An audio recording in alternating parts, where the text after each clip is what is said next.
And Dave Reef has Rod. Well, Paul and granted, there are going to be no championships decided on this run. There's not even going to be a race win decided on this particular run. But well, look, there's just happens to be a spoon here. Maybe you can help stir up this big rivalry. I've been known to stir up some pots in my lifetime, and I've been hearing Schumacher kind of spatting off lately. It don't make a lot of sense to me.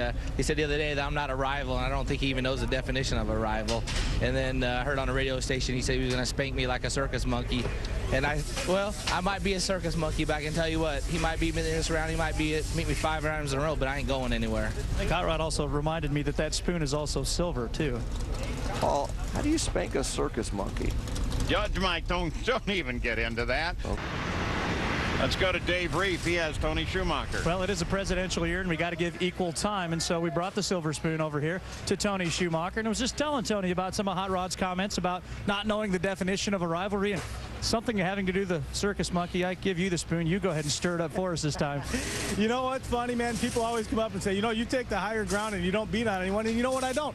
If we want to call nicknames and all that stuff, that's all great. But you know what? He's a great rival. That's what he is. He's a great opponent. They're all good. If I had to make a nickname up for every one of the guys that's a good rival or a good opponent, I would have no time to practice racing, man. I'm here to win a championship. But a circus monkey? Well, you know what? I thought that was good. If I tell everyone that, though, it doesn't matter who I'm racing. I want to beat them like a circus monkey, which is, of course, if you're one of them people that watch animals, I'd never beat a circus monkey on camera, of course. But, you know, it's the way it is, man. We're out here to race. We're out here to have a good time, and this is entertainment, and I understand why we bring up rivalries. But the fact is we got to win. We got to suck it up. It's got to be a tough race, and he is a tough competitor, along with 15 other guys today that we're going to have to beat. Give me back that spoon. We'll see you in the second round. Well, on behalf of PETA, I want to endorse Tony Schumacher because he's not going to spank that circus monkey. So.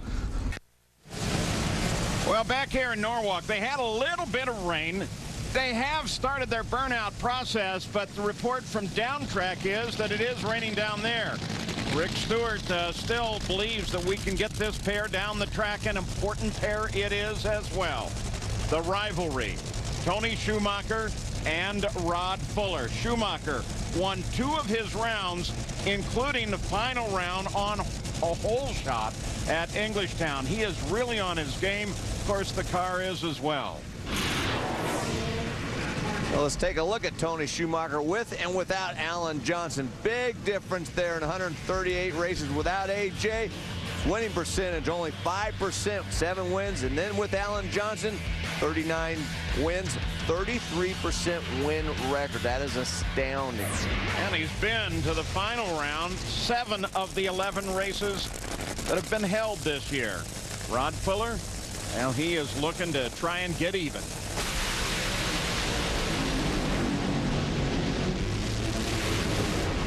How about that? They came off the line almost dead even, and then Rod runs a 4:51 with a 4, lowest ET of the race. Sorry about that, Alan Johnson. Rob Flynn, congratulations. You have done well. I'm sure this is going to make for one great quote out of Rod Fuller when he gets out of that car. He runs a 4:54 with a 1, 320 miles an hour. Wow, neither team was taking the other one lightly. I'll tell you, they all brought their A game for this one. Give credit to everybody. Hot Rod was on his game, as was Tony. Almost identical reaction times. Just Hot Rod had a little bit better car on the top end and got the win. Take another look at it. Dead even off the starting line. They were pretty much dead even at the 8th mile. But Hot Rod was running about 3 miles an hour faster. That was the difference. Tony Schumacher looked like got a little fuel spraying off the top of that injector.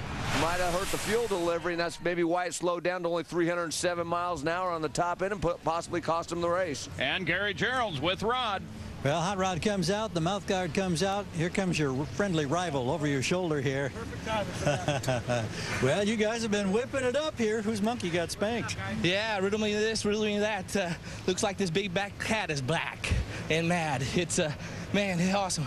You know, they go through all that, and you know, the conditions today, and you're sitting up there out of the car and in the car and back in the car and having to run against Schumacher, and all the stuff's been going on about the dark side and all that stuff. And hey, this race team's hungry, and like I said, he spanked me like a monkey, but this monkey ain't going away. Thanks. So the rivalry continues, and Rod has the upper hand right now.